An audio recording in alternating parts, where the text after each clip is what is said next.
For today's Thriller Thursday, we're talking about a dystopian novel that takes place in a society where you're expected to take a final exit once you reach the age of about 60. So stick around to hear all about it.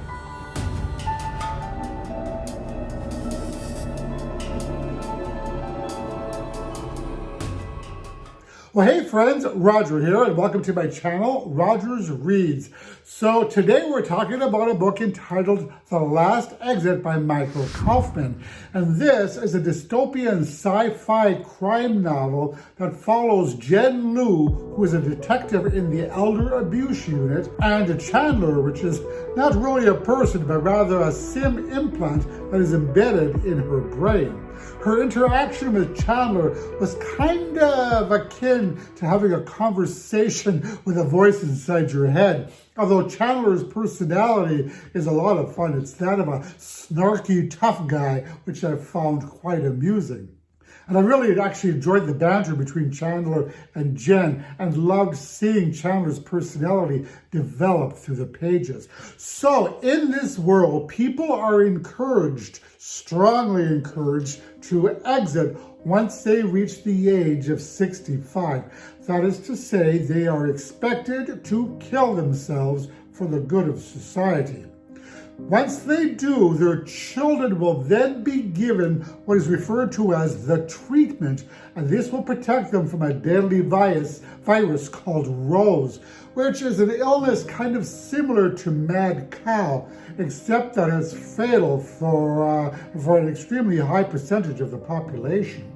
So if the parents refuse to exit, then their children are subsequently denied the treatment.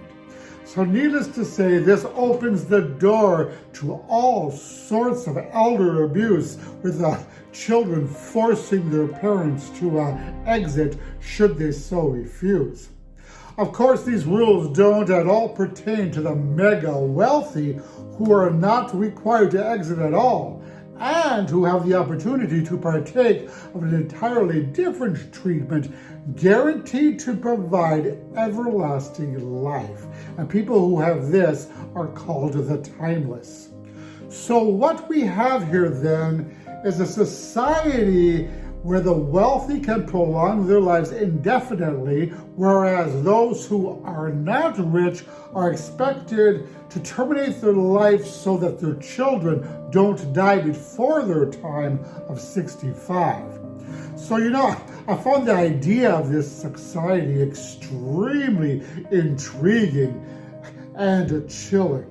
The intrigue of this story, however, lies in a black market version of the longevity drug called Eden, and a subsequent outbreak of people experiencing accelerated aging and then dying all within a couple of days. So this drug is in the black market, which means that people think they can take the drug without having to have their parents kill themselves. They take the drug, and within 3 days, they're dead. So as Detective Liu investigates, she unearths a mystery that runs a lot deeper than anyone had initially thought. And she ends up getting thrust into the center of a deadly conspiracy. There are those, including her boss, demanding that she abandon her investigation, especially once she starts edging closer to the truth. So I ended up thoroughly enjoying this book and loved how each piece of the puzzle, of this tightly plotted puzzle, falls slowly into place as we race to the finish line.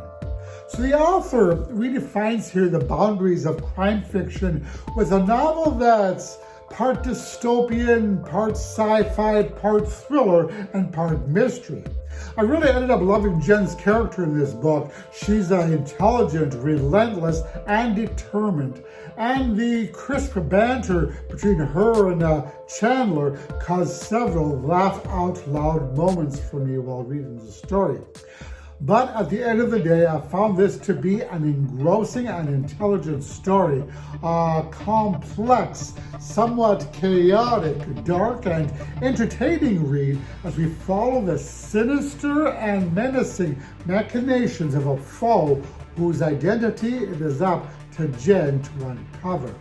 And in so doing, she ends up putting her life in danger. So this is one of those books you really cannot say too much about without giving anything away. But yeah, if you like futuristic dystopian thrillers, I found this one to be weird, wacky, and wonderful. Oh, and it is also, I also read this as an ARC, so it's not yet published at the time of this video, and it will be published on January 12th of 2021, although maybe I'll publish this by then. Who knows? So that is it. As always, I thank you so much for watching. I really appreciate all of your support. And if you like this video, I really appreciate if you click the like button below, as it helps my channel out. And that'll do it. I'll talk to you all in the next video. Roger and out.